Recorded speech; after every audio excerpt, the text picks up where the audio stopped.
Hello. This week in Israel, the Holy Land, we are reading Parshat Bechukotai. The rest of the world is up to Bahar. They haven't caught up yet. If you're looking for something on Bahar, you can look at one of my old videos, my video from last week, or on YouTube. I'm sure I have something. But right now, I'm going to talk about what we're up to right now, Parshat Bechukotai.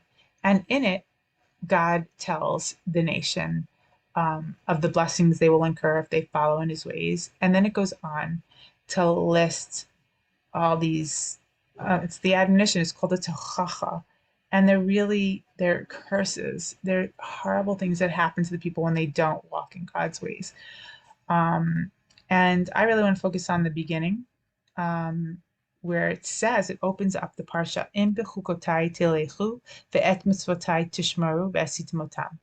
So it says, if you follow my decrees and observe my commandments and perform them, and then God lists a plethora of blessings that will happen as a result of us following in his ways.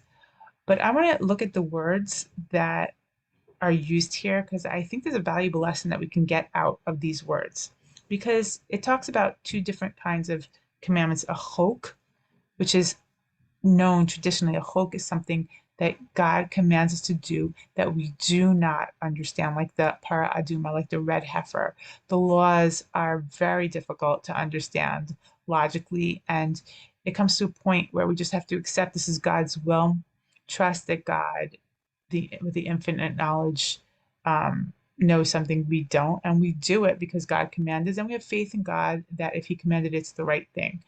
Now, the mitzvahs that are chukim, that are these kinds of decrees, are very few in number like that. And chatness, like, can't think of anything else offhand. I don't know if there is anything else, but most of the commandments we can gain an understanding and an appreciation for either the reasons or how they enhance our lives or the value of it. And those are the regular mitzvot, where it says later, mitzvotai tishmoru, to the word tishmoru, they say perform them, but it's to keep, to guard, to value, and to make sure you hold on to them, transmit them to your children. They're important to you and you value them and you keep them that way. But here it says, when it starts with, if you follow in my decrees, in bechukotai telechu, it's an interesting way to phrase it, because telechu, to follow, also means to walk with. And I think that what God's trying to say, if you keep my decrees and walk with them, I don't think it necessarily, yes, it has to do with those hukim, those things we don't understand, and we have faith and trust in God and keep them.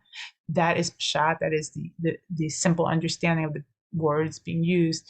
But I think if you want to take it in a deeper meaning, another way to understand it is sometimes God's regular mitzvot, regular commandments, will seem to people who haven't quite grasped their full understanding, full appreciation, either intellectually or experientially, what the value of a mitzvah is.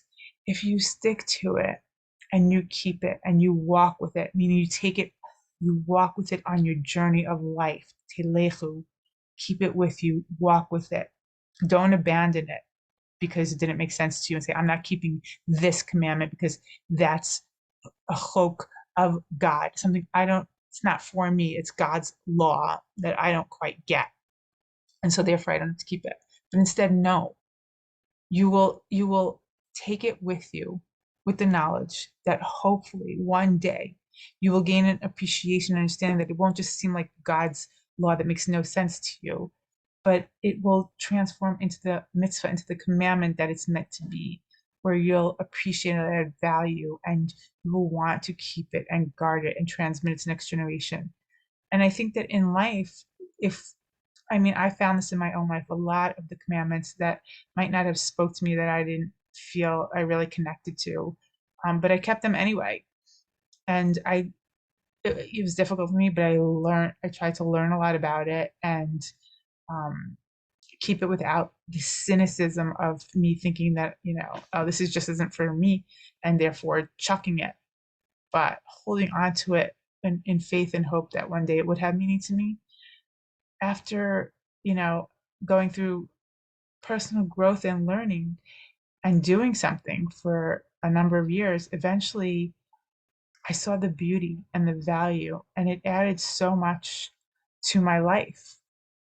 And that alone, I think, is a huge blessing when you can have um, this spiritual value that adds to your inner sense of well-being, and you feel just really good about something you're doing, and you connect with it eventually.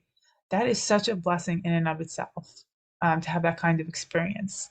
Not to mention the blessing that God gives us with all these physical blessings that we will have. But I think that everybody's looking for meaning and value. And so I think my advice is to stick to those things that you say that doesn't make sense. Don't just abandon them, because it,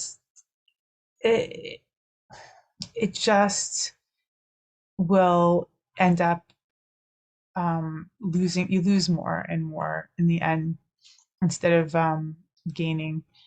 And I think there's so much to gain out of the commandments of God, and His infinite wisdom that He's given us. And I bless you all that you should be able to stick to and find the true meaning and value. That if you really look into all the teachings, there's so much to learn. There's so many different perspectives. So if something doesn't speak to you, there's Shivim Panim LaTorah. There's so many ways, 70 different ways of looking and understanding. And just because you learned something that, let's say, one, no, Rambam or Rashi said that didn't speak to you, it's not the only way of looking at something. You can find there, if you look, and you try to really understand. I really think there are many ways to understand, but you have to look in earnest and, give yourself up to trying to experiencing it, um, without judgment, prejudging, with that openness to, letting something new uh, enter into your life. With that, I wish you all Shabbat Shalom.